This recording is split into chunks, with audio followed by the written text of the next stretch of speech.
আসসালামু আলাইকুম ওয়া রাহমাতুল্লাহি ওয়া বারাকাতুহু।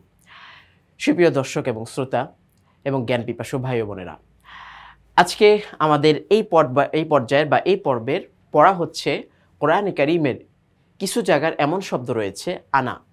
ওই আনা শব্দ নিয়ে আলোচনা, আর এটা হচ্ছে ওয়াকফের একটি অবস্থা নিয়ে আলোচনা, যেটাকে আমরা মাদ্দে আওয়াজ বলি।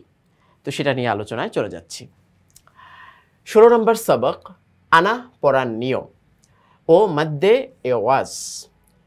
তো আনা পড়ার নিয়ম এখানে আমরা হাইলাইট করে এখানে দিয়ে দিলাম। তো পবিত্র কোরআনে 4 জায়গায় আনা টানিয়া পড়িতে হয়।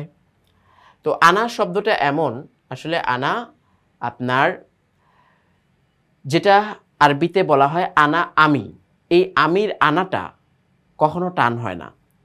যদিও আমাদের নিয়ম অনুযায়ী কি হয় বলেন তো, যে আমরা যদি বলি জবরের বাম পাশে আলিফ থাকলে কিন্তু এক আলিফ টান হচ্ছে, কিন্তু কোরআনে কারিমে আরবরা এই সিস্টেমে পড়ে যে আনা যে শব্দটার অর্থ আসে আমি, এটা কখনো টান হয় না, তারা আনা পড়ে। তো এই জন্য পবিত্র কোরআনের 4 জায়গায় আনা টানিয়া শুধু পড়া যেতে পারে। ওটা আনা আলাদা শব্দ না, ওটা হচ্ছে যেমন আমরা বললাম এখান থেকে মান আনাবা ইলাইয়া, এখানে কিন্তু আনা বা একটা শব্দ, আনা নয়, বা সহ একটা শব্দ, সেজন্য এখানে টান হবে মান আনাবা ইলাইয়া। এরপরে আমরা দেখি এখান থেকে ওয়া আনাবু ইলাল্লাহ, ওয়া আনাবু, এই যে বলছি আমরা টান, তো আনা এখানে কিন্তু এক আলিফ টান হচ্ছে। তো আনাবু এটা একটা শব্দ, এই জন্য এই টান আনাতে টান হবে। ঠিক আরেকটি শব্দ কি আনামিলা মিনাল গায়জ, এই আনামিলা পুরো একটা শব্দ, তো সেই জন্য এই আনাতে অবশ্যই টানতে হবে। তো সর্বশেষ আরও একটি শব্দ কি ওয়া আনাসিয়া, ওয়া আনাসিয়ুন, এই শব্দটাও একটা নিজস্ব পরিপূর্ণ শব্দ, আনাকে আলাদা করা যায় না। এই জন্য এই আনা, এই 4টা আনার মধ্যে কোরআনে কারিমে টানতে হবে, এটা এখানে মাদ্দে তবাই হবে। এখন বাকি সব জায়গায় আনা টানিয়া পড়া যায় না। এই যে আর বাকি সব জায়গায় আনা টানিয়া পড়া যায় না, ওই আনাগুলা হচ্ছে সব আমির অর্থ দেয়, এই আনাটা কখনো টানা হয় না। যেমন আমরা সূরাতুল কাফিরুনের ওই যে শব্দ, ওই বাক্যগুলো জানি, ওয়ালা আনা আবিদুম মা আবাদতুম, তো এখানে আনা হয়েছে ওয়ালা আনা আবিদুম মা, ওয়ালা আনা আবিদুম মা। যদিও ফ্রন্টের কারণে এখানে দেখা যাচ্ছে যে 4 আলিফ টানের মতো চিহ্ন, কিন্তু এটা কিন্তু 3 আলিফ টানের চিহ্নই হবে, 3 আলিফ টানের চিহ্নই হবে। তো ওয়ালা আনা আবিদুম মা, আচ্ছা হলো এটা। এরপরে কি হচ্ছে ইন্নামা আনা নাযীর, ইন্নামা আনা নাযীর, ওয়াকফ করলাম, আনাতে কোনো টান আমরা দিলাম না। ঠিক এরকমই আরেকটা জায়গা ইন্নামা আনা বাশারুম মিসলুকুম, আনা বাশারুম মিসলুকুম, আনার মধ্যে কোনো টান আমরা দেইনি। তো এই 4টা আনা ব্যতীত বাকি সমস্ত আনার মধ্যে টান হবে না, ওই আলিফটা যদিও লিখায় আসবে পড়ায় আসবে না। আশা করি আমাদের স্পষ্ট বিষয়টি হয়ে গিয়েছে। তো মধ্যে আওয়াজের এই বিষয়টা আমরা আবার পড়ছি, গোলতা ব্যতীত 2 জবর বিশিষ্ট যে কোনো হরফে ওয়াকফ করিলে এক আলিফ টানিয়া পড়িতে হয়, এটা আমরা বুঝলাম।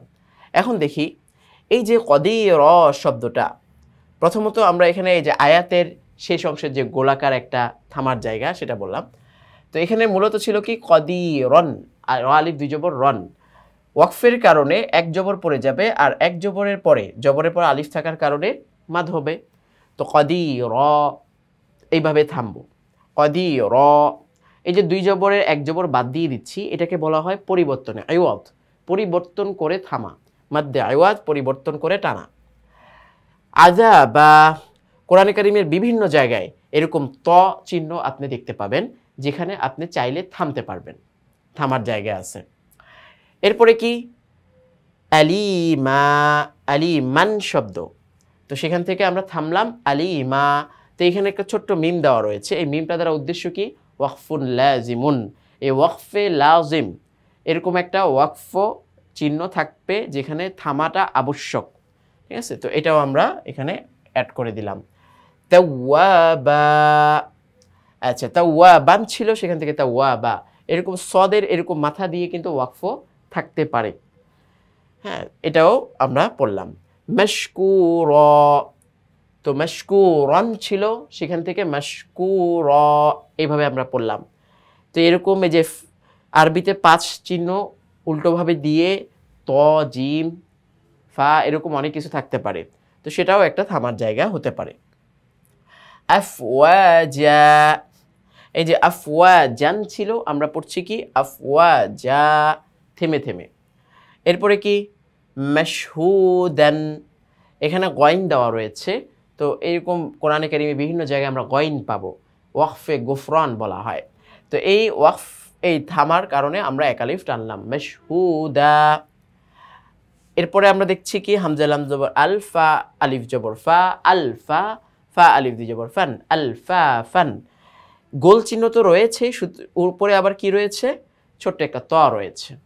তো এইখানে এরকম অনেক রয়েছে যে গোল চিহ্ন মানে আপনার আয়াতও শেষ হয়েছে, কিন্তু সাথে আবার আরেকটা ওয়াকফে লাজিমের মিমরও থাকতে পারে, সদও থাকতে পারে, তও থাকতে পারে, জিমও থাকতে পারে, এরকম ওয়াকফের কোনো চিহ্ন থাকতে পারে। তো সেখানেও আপনি চাইলে থামতে পারবেন।